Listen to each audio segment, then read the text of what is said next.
Unë jam Flamur Shala nga firma Focus Strategji GmbH në Lucern dhe jap mësim online matematike. Kemi ditën e hënë 3 janar 2022 dhe shkojmë te detyra 9A. Si që kam tregu pas videon e dytë të matematikës dhe tjetrën kohë do e përdorim për me dëgju libra. Dikur nëse shoh dikur të arsyeshëm me kryer më shumë se pas videon e ditje. Do shkojmë më shumë, por për momentin duket pas janë mjaft, kështu pas në ditë 25 në javë, 100 muaj. Vet pak më shumë se 1000 video më është në rregull. Me punu do thotë në këtë mënyrë afat gjatë. Ne po vazhdojmë me detyrën 9A. Këtu e kemi një person, ky person luan basketball dhe me 60% do thotë suksesi, përqindja e suksesit është 60%, nëse gjun një topin, nëse gjun 10 herë topin, 6 herë do futet në kosh, 4 herë jo. Dhe tani e hedh topin 3 herë, hedhje përsëritja hedhje 3 herë.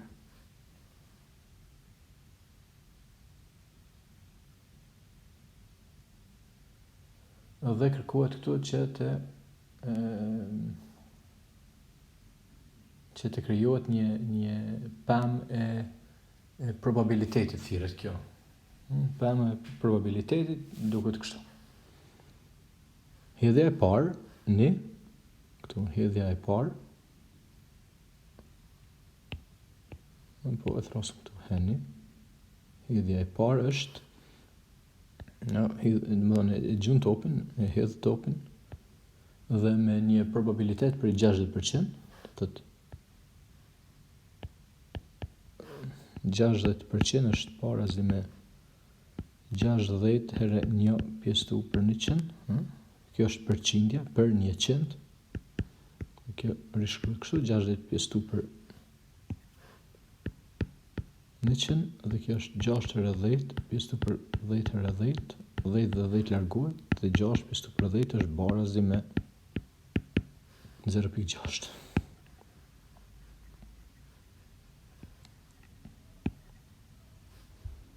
Ne shkruajmë pak më kënaj. Dikon këto. 0.6. Këto është 0.4, kjo është hedhja e parë. Pasi e ka hedhë një herë, topin me 60% futin në kosh, me 40% jo. Pastaj shkojmë të shpjegimi apo interpretimi. E hedhë për së dytë topin.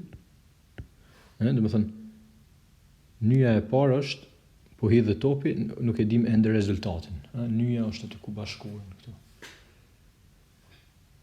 Pasi shkoj topi atje të koshi, tani e dim rezultatin, më rrim këtu të hedhja e dytë, do të thotë po shkon e merr topin dhe e hedh përsëri, Hedhja e dytë. Në hedhjen e dytë përsëri e ka shansën, ka probabilitetin 60% që të futet topi në kosh, apo 40% që nuk futet topi në kosh. Edhe këtu 0.6, 0.4.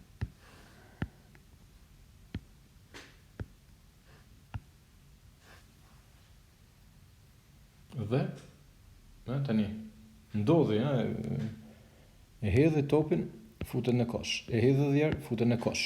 Do thotë 2 shënime. Pastaj e merr topin përsëri, e hedhë dherë në kosh. Pasi e hedh topin përsëri në kosh, më rrim këtu te ramat është rama do të më qenë. Do të thotë aty nuk ka më nyje, sepse nuk ka më hedhje nuk ka më hedhje pas tretës, dega. Jo, dega është, do të thotë më rrim këtu deri te dega e fundit, Këtu nyja e parë është hedhja e parë, ende se dim rezultatin. Kalojmë në këtë nivel, e dim rezultatin, tani ndodh hedhja e dytë, dhe në fund këtu hedhja e tretë. Këtu është hedhja e parë, hedhja e dytë dhe këtu hedhja e tretë. Dhe këtu në fund, këtu e dim rezultatet pastaj. Kjo është do thotë dega poshtë, ha?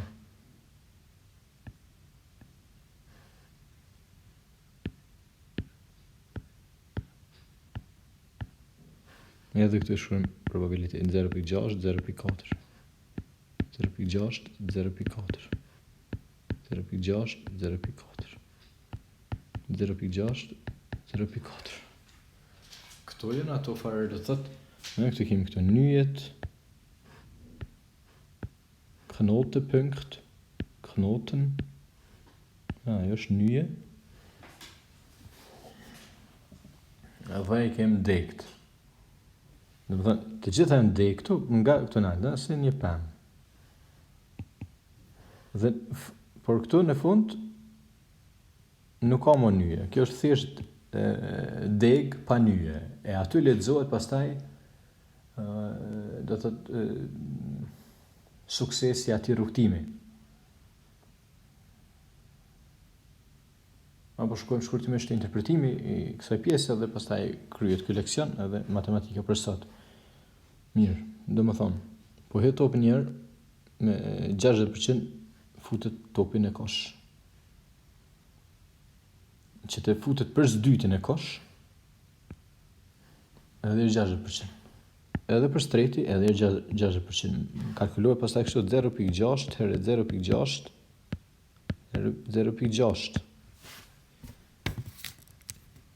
0.6 herë 0.6 apo 0.6 në fuqin 3 është 0.26. Më thonë, një person i cili me 60% e fut topin e kosh, shansa e tij është 21.6% që i fut 3, do thot me 3 hedhje e fut 3 herë topin brenda. Tani, që të fut 2 herë topin brenda dhe në të tretën të dështoj 0.60604, këtu është probabiliteti 0.6 herë 0.6 herë 0.4. Është 0.144, do të thotë 14.4%. Që të fut me të parën topin brenda, pastaj jo, e pastaj përsëri brenda, do më thonë 0.6 0.4 0.6. Edhe kjo kur kalkulohet 0.604 0.6 0.6 0.4 0.6. Ky është rrugtimi, këtu. Edhe këtu është shansa 0.144, ama tash do të më kuptu dy gjëra. Nëse pyetja është e futet topin me të parën, dytën, me tretën jo, sa është përqindja, përgjigjesh 14.4%. Nëse thu me të parën nuk e fut topin, me dytën, me të parën e fut topin, me dytën nuk e fut, me tretën përsëri shkon në kosh, edhe atëherë është 14.4%, por nëse pyetja, po tani zakonisht në detyra pyetjen e gjejmë sa është probabiliteti që 2 herë e futet brenda në kosh e 1 herë jo. Aty nuk po kërkohet renditja, a që ajo 1 herë jo, a është kjo. Do të thonë, ai kemi po jo, po apo jo, po. Në pyetja do të thotë këtu nuk shtrohet kur ndodh kjo jo, në cilën rast ndodh dështimi. Kjo nuk po pyetet. Në këtë rast, e kemi këtu 0.144, 3 herë e kemi këtu probabilitetin, poshtë të dega e lexojmë. Dhe pastaj ne duhet të nxjerrim këtu edhe shumën, dhe ky gabim ndodh rregullisht. Nuk e di a ndodh rregullisht. Kjo nuk është e vërtetë çka thon. Ndoshta është e vërtetë, por unë nuk e di. Edhe atë është një diferencë. 0.432 do thotë është probabiliteti është 43.2% që 2 herë të futet topin e kosh e 1 herë jo. Si shembull, do shkojmë pastaj në detyrat e ardhshme e radhës B, C dhe D. Këtu nesër i zgjidhni. Aty për shembull kërkohet me probabiliteti që të futet topi 3 herë në kosh, është kjo këtu. Pastaj kërkohet që vetëm 1 herë futet topin e kosh, do të thotë kemi këtu vetëm 1 herë po dhe jo. Ose jo, po, jo, ose Jo, po. Dhe në fund, që 10 herë të hedhë topi, po asnjëherë mos më fut topi brenda. Aty, pastaj shkojmë 0.4 në fuqinë 10. Këto në playlistën time të lidhje vetëm me probabilitet, aty gjeni do të thotë këtë temë pak më në mënyrë pak më eksakte të shpjeguar. Po mirë, në rregull për sot.